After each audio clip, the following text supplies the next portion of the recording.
Alô, você da Carruagem de Fogo, aqui é o pastor Amaral, direto do Monte de Deus hoje.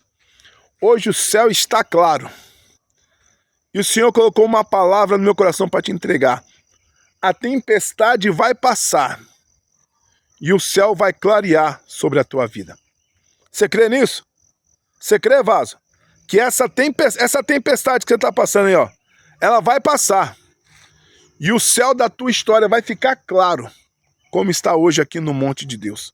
Se prepare e conte os dias para essa tempestade findar e o céu clarear sobre a tua vida.